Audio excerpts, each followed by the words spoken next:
Howdy, folks. Welcome to the channel, Rockin' the Country. I'm Don. I have a gift request from none other than Dwight Yoakam's worldwide biggest fan, and she's requesting Conway Twitty. So you know this is going to be good because it's Conway.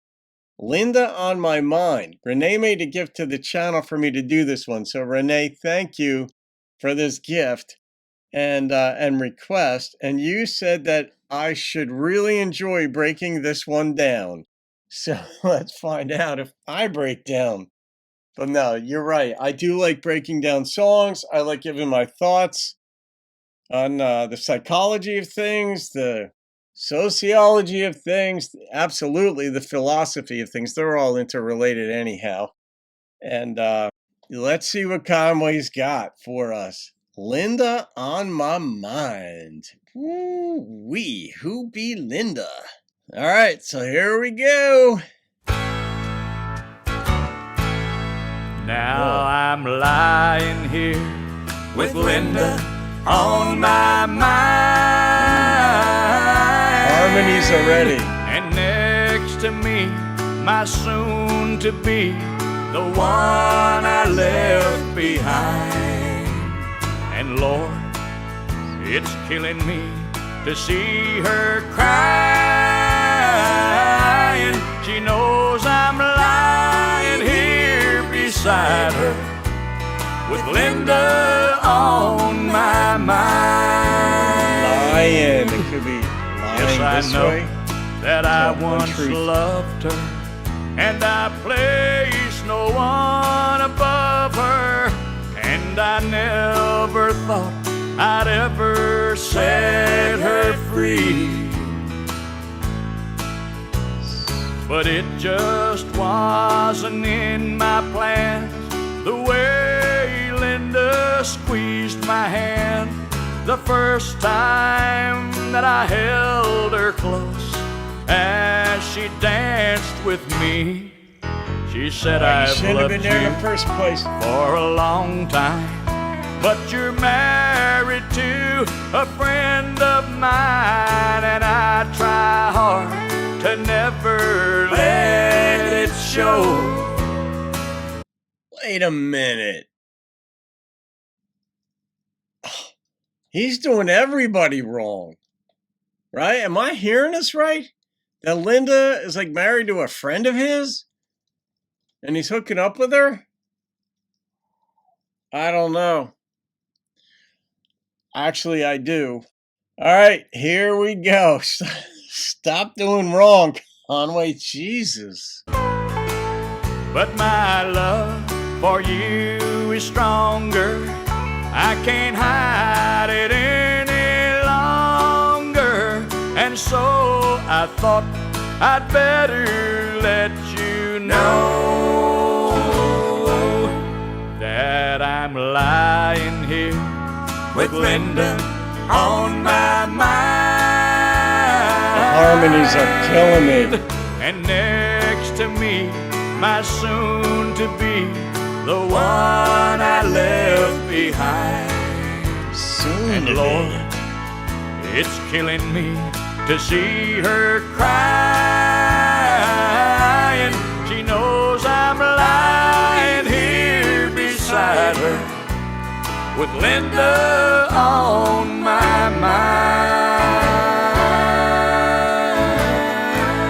That's a slow torment, agonizing death.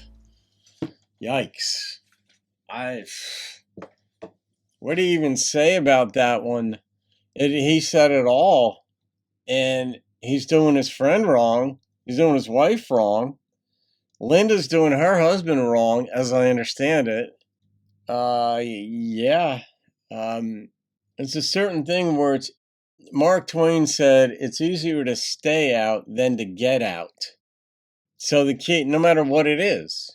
And, you know, if you want to save your money, don't get a boat.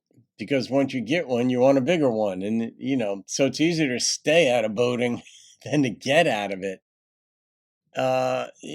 Or what have you. But in this case, it's a whole lot easier to stay out of untoward relationships, hurtful, harmful, damaging relationships than it is than to get out of them. Because once you start, then you're already there, and you've been titillated and all that stuff. Then you start to entertain thoughts. Then those thoughts start to entertain you, and then lo and behold, you've got a woman lying next to you. She's crying, and you made it happen.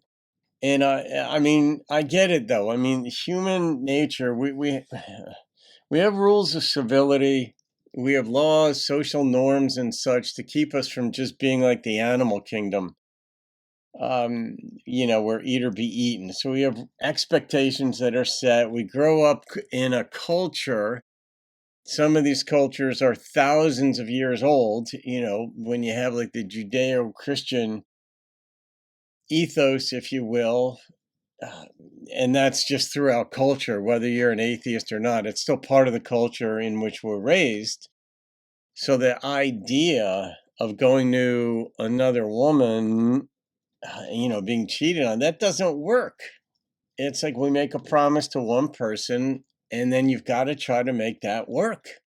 And one way to make it work is to not give in to, don't even squeeze the hand. Like, she squeezed you a certain way. Okay, fair enough. But in your head, then the next thing you say is, wow, she was kind of coming on to me there, if that's what Linda was doing. So then you're like, all right, no, she's a tramp. Whatever. You got to come up with some verbal cue, some verbalization in your own mind to put her in a negative category at that point, because of the damage she represents to you being with and being faithful to your wife. You never thought you'd ever set her free. Well, then make sure you take those steps to not set her free. If you're married, that's how it works.